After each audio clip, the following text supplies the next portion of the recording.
Hey guys, I just wanted to another quick message. I'll probably upload this tomorrow, or it'll be today at that time. Basically, um, on asthma and allergies, like that's really what this video is about.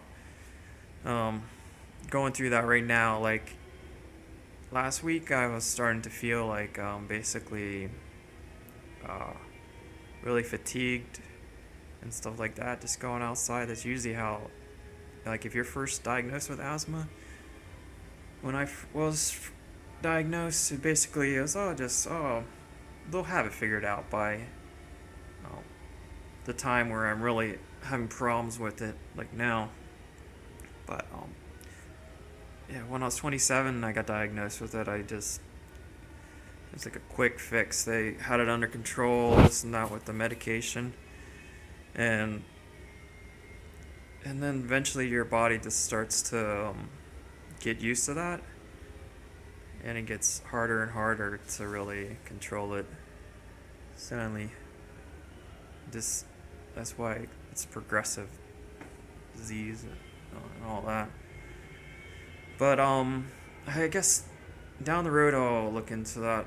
There's make another video. I'm taking a bunch of different things. There's like long acting. There's an inhaler, and then there's singular that blocks it, but it's a real weak blocker. There's other stuff already out on the market. I asked like 7 years ago, 6 years ago. I should ask again, and basically it blocks it at the DNA level, and it's funny how they already have this stuff out there already. It's my little conspiracy, but they won't give it to you unless you're like totally like comatose and in hospice or something ridiculous, instead of just toning down the drugs so it's not. The one way the doctor said is basically it's too new, and if you mess with the DNA, basically your chromosome, that's how they go down to the. He said you're more likely to develop some cancer because you're blocking one thing to the other. But it's like funny, like this stuff won't happen. It'll solve that, and then why don't they fix the down the road, fix the cancer part, which they're doing. But they won't give you that, so it's basically to take all this medication, which is like $100 a month around there. When I was first starting, it was ridiculous, and then they started getting more generics, which mine is just adult onset, which is at least better. Like you get to enjoy your childhood without the problem, and then it just crushes you, just which um, but it would be nice to for medical research to look more into that than just like it seems like they're focused more on, which is fine, which is like the viral problems, like the I think hep C they solved and all that with vaccines, and even can cure you from it, but there's no cure for asthma, and you would think it'd be something that they could solve, um, when all it is just they already know with the singular to block it. So, which is a weak block. It doesn't really.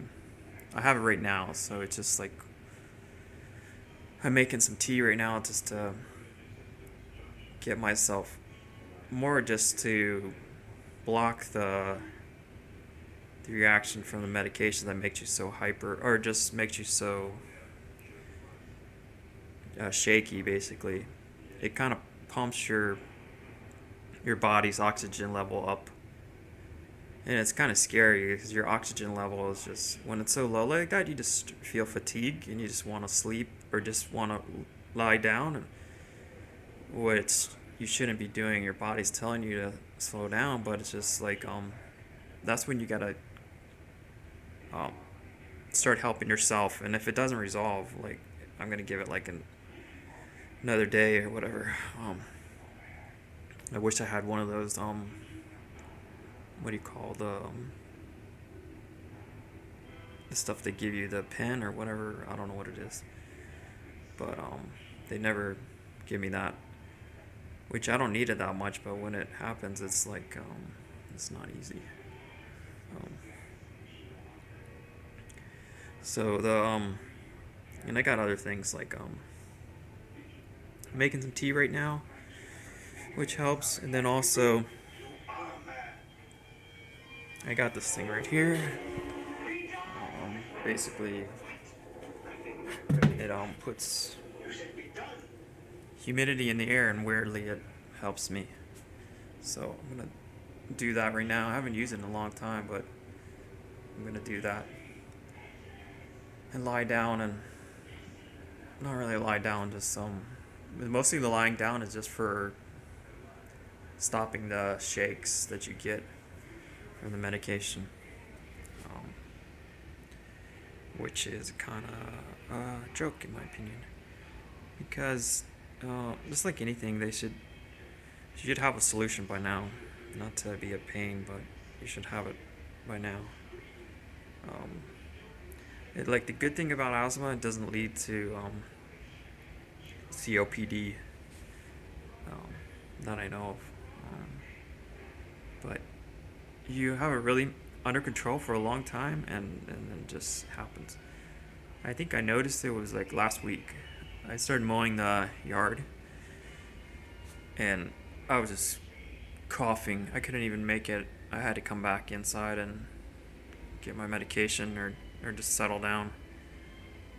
Not like in the beginning, like with asthma, well, it's pretty gross. It's just like you'll throw up, and just from that build up in your lungs. Luckily, I don't have that anymore, because that's one thing the medication helps with. You'll never get that with the medication, rarely. The only time you'll get that is like mostly from allergies, effects on the asthma, and just basically sometimes if you take a shower, like a cold shower, even hot shower on the back, it can, mess with your lungs and get you sick that way. But the one thing you do is, like with showers, just start them early. Let the heat do that instead of just jumping in there when it's cold.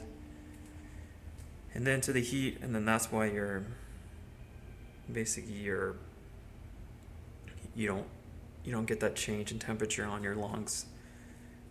And weirdly, how that is the water does that to you, and then you'll freaking vomit right in the shower. It's how ridiculous that is. But it sucks. It could be worse. You could have like so many other problems in your life, but yeah. I wish I just had one of those like kind of experimental nebulizers here, but I have asked for it, and I gotta put more pressure on them to get it, because the thing is, I don't really need it that much, only when this happens, and when I do, I'll just go to urgent care or whatever. But I'll just give it another day, and it will go away. But it's just so weird that's the thing. That's one of the warning signs. Like if you start to feel like fatigued, and it's like a slow asthma attack. That's how mine are. Just like you'll start coughing. It could be next week, the following week, where you just notice these weird little symptoms, and then slowly you get more fatigued. You go outside more. This takes me like around the house. You get like exhausted. It's because your lung capacity is just really bad.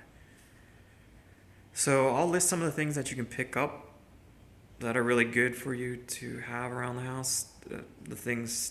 Some of the things I need to get, but I don't, because you have an O2 sensor and do that. But the thing is, if you have that problem, you already know your oxygen is bad anyways. It's just gonna tell you. When it's not, it's always going to be like in the 90s, which it's pointless even using the thing, but since if you're an asthmatic, it's just like you know that the problem is and you don't have the oxygen level. Because right now mine's probably low because of all that stuff. And I took a lot of the rescue inhaler. I took a lot of that, and now it's just like the freaking shakes. But I'll list some of the products that you can get, like even just from Amazon or even Walgreens, whatever, that are kind of necessary to have. The one thing that works for me is tea. It just kind of helps with the calming part of the when you take the medication, and then just kind of brings you back down as far as the shakes, and then also gets that heat into your lungs, and then also just that humidifier. And like if you ever have a baby that has like asthma, that's one thing you should do. You should humidifier throws that air into and just helps a lot. But that can be a crutch too, as far as like doing that every day. That's the one thing I didn't do when I moved into this house. I had an apartment and I had that all the time, but then I just threw it over there and just forgot about it. But yeah, I'll list a lot of things because this video is kind of running long, and then what you can get to help yourself out. Because if you're like me, yeah, it's not something fun to enjoy. So, and if you just got diagnosed, take it seriously, as far as like, even though you had the problem, like I got sick right away, and then they fixed me, gave me that that pump that immediately resolved the problem. And then for a long time it was like hard to control because I was clubbing and just not even paying attention to it, and I would still get sick. You go to a club and a lot of smoking, you go out there and just freaking throw up. But I'll list some of the things that you can get that'll be helpful, and I think you could use, and you really need to have like in your house. But then again, if you have it, you probably already do. But the one thing you could probably pick up, most of us should have, is the O2 sensor. Not the O2 sensor, that's for cars. Just the oxygen, maybe that's the same thing. You put it on your finger, and it tells you what oxygen level is.